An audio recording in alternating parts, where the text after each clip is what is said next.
it's been well documented the turnaround Josh Heupel and his staff have already done on Rocky Top, going to a bowl game. Now you're getting a 5-star quarterback committed.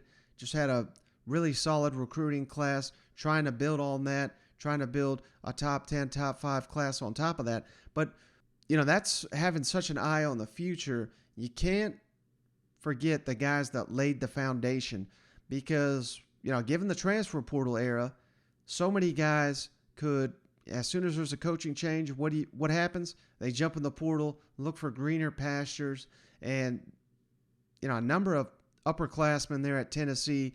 You got to remember, hell, I'm sitting here acting like it didn't happen.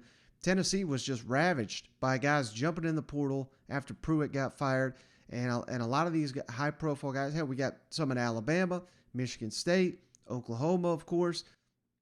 All across the country, Power 5 teams were taking players from Tennessee's roster. But it was guys like Velus Jones Jr., Kenneth George, stuck it out, had room to grow, and now the pro day is upon Tennessee. Their pro days here on Wednesday.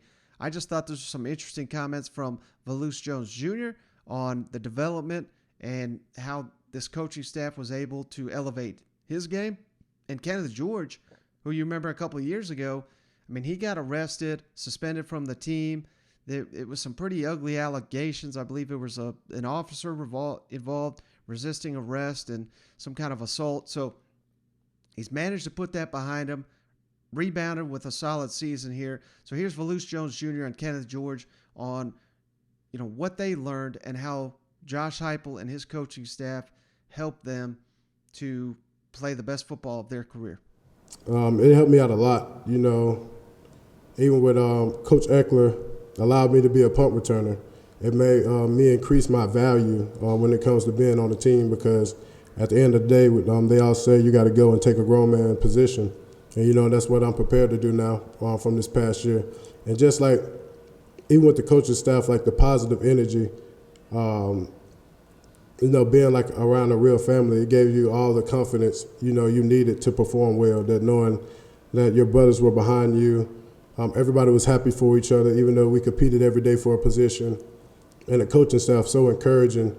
And even if you did mess up, they telling you it's fine, like forget about it, like next play. And so, man, a lot played into it with Coach Heupel coming in and also with the practices. Coach Heupel practiced like NFL teams where during the season we don't wear full pads. And, because he want to be the fastest, freshest team on Saturdays. And I feel like that played a part of it as well when it came to dodging injuries and things like that. Because I feel like in this game, a lot of people got the talent, a lot of people got the will and stuff, but injuries will definitely slow you down in this game. And the most important thing in this game is being available. And so, yeah, Coach Heupel helped out major when it came to my mentality. Taking the field each day like a pro, taking every rap like a pro, and always like preaching that and reminding us over and over. So this past season with this coaching staff definitely played a big role when it comes to mentality, especially getting ready for the next level. What's the biggest thing that you think the coaching staff, Coach Banks or Coach Eckler, has taught you that will translate into the NFL? Accountability for sure. Ever since Coach Hype, Coach Banks, Coach Martinez walked into the building, they were big on accountability and, just doing everything right, even when people's not looking, I made a couple mistakes when I was younger and stuff like that. We're not going to talk about that, but, just being accountable and, being able to admit that I was wrong in certain situations and things like that. So just about them coming in, being big on accountability is going to last with me the rest of my life. But, of course, you exceed expectations. What do the fans want? They want the expectations rise immediately. And Knoxville's nowhere different. We're 7-6. That was great for last season, considering that many people thought Tennessee about the 6th best team in the East. But, hell, you finished third in the East again. It's going to be a disappointment to a lot of fans around Big Orange Country. And Rodney Garner is here to let you know, the touted defensive line coach, hey, we didn't come here to go 7-6. You come to Tennessee to win championships, SEC championships, national championships. I just thought, we put an eye towards the past, now an eye towards the future.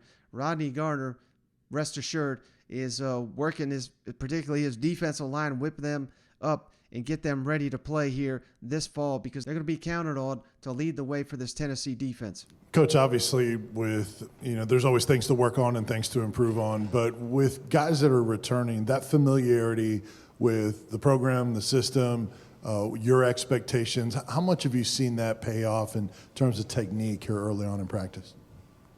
Well, obviously, all of us, we have to reassess everything that we're doing.